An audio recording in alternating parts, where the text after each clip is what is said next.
Drywall 101. One of the things that I really like to do here at HIPChicks is to teach homeowners the basics.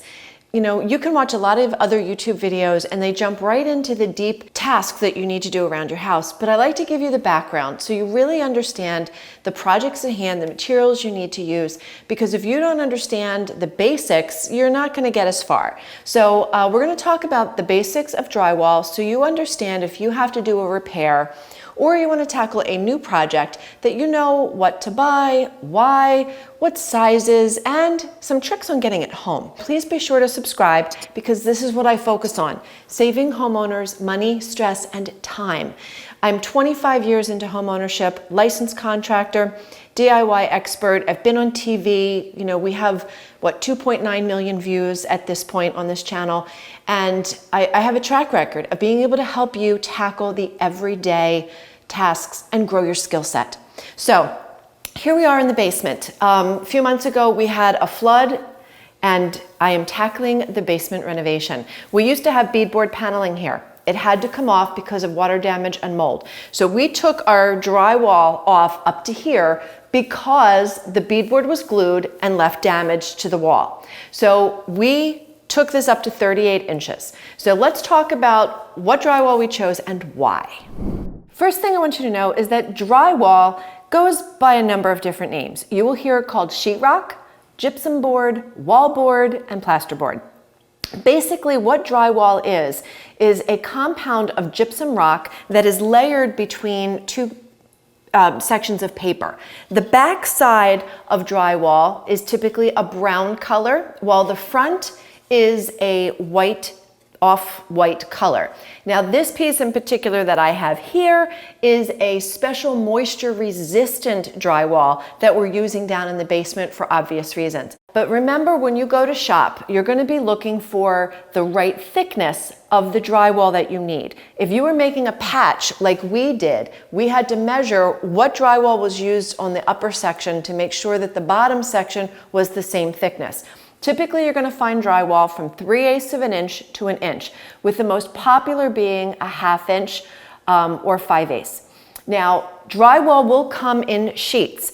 You can buy 2 foot by 2 foot sample pieces that you could use for small repairs, or you're going to find it in 4x8 or 4x10, depending on the size of the room that you are working with.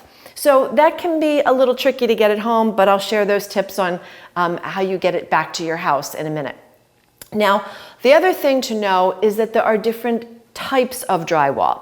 We have the basic drywall that you could use in any room. And like I said, we have moisture resistant. So you will find the purple is mold and moisture resistant. There is also green board, which is considered moisture resistant.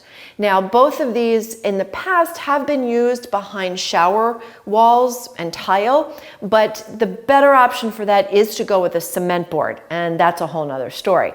But when it comes to drywall, you want to decide, do you need basic, do you need moisture protection, or do you need type X, which is fire retardant? And that might be used in a garage so that if a fire were to break out in a garage, it protects the bedrooms up above. So it's important that you decide which style you need, what thickness, and what size. A lot of folks might think that drywall work is not something that they can do themselves, and you can. You're going to be taking your drywall sheets, cutting it to size, and you will be screwing it to the studs, the framework within your walls, okay? Your 2x4 vertical pieces. Now, you're going to be using special drywall screws or nails. When homes are built, they often use nails. And that's why we have nail pops, because those nails over time, with the 2x4s contracting and expanding, the nails can come loose. They work their way out and you get those little dimples on the walls that you have to spackle and patch. So it is always better to attach your drywall with drywall screws, and they come in different sizes. Now, I'm going to have another video coming up that is going to take us through how to attach and which screws and all of that and how to set them properly. But just know that you're going to be either screwing or nailing. I have seen times that contractors have used construction adhesive along the vertical studs and then glued the drywall in place as well as screwing and nailing. Glue would never be sufficient by itself. Now, when it comes to cutting your drywall, it is super easy. You don't have to have any fancy tools. Now, I do use an oscillating tool, and it has a jab blade that I can use for drywall, either cutting or demo if you have to rip out drywall. But when it comes to doing a basic cut, super easy peasy, you need 2 tools. You will need a straight edge, and you will need a good utility knife with a sharp blade. You want to lay it so that it is nice and square, obviously, for nice straight cuts. Take your blade and dig it in to your drywall. You want to score it a couple times. 3-4 times through is enough. Now you're going to take your square, put it on the other edge, and cut through all the way on that side.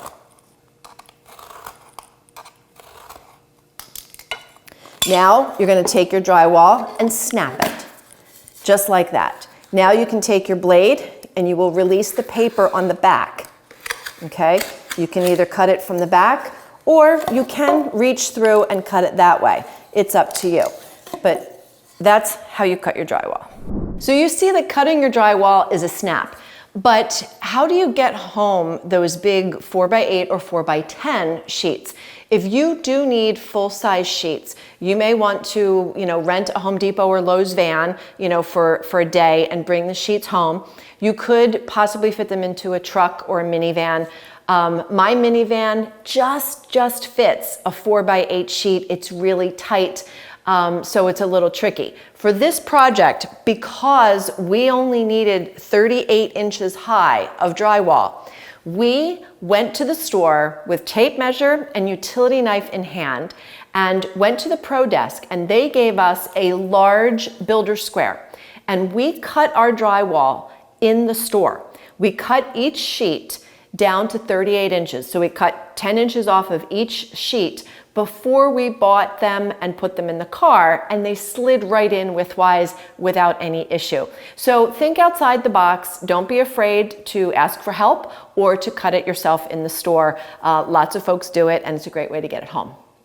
So super easy to cut. It'll be super easy to install with drywall screws, and then we'll move on to mudding and taping and sanding tips. So make sure that you subscribe, because those tips will be coming in the weeks up ahead. And I don't want you to be intimidated about doing some drywall work on your own.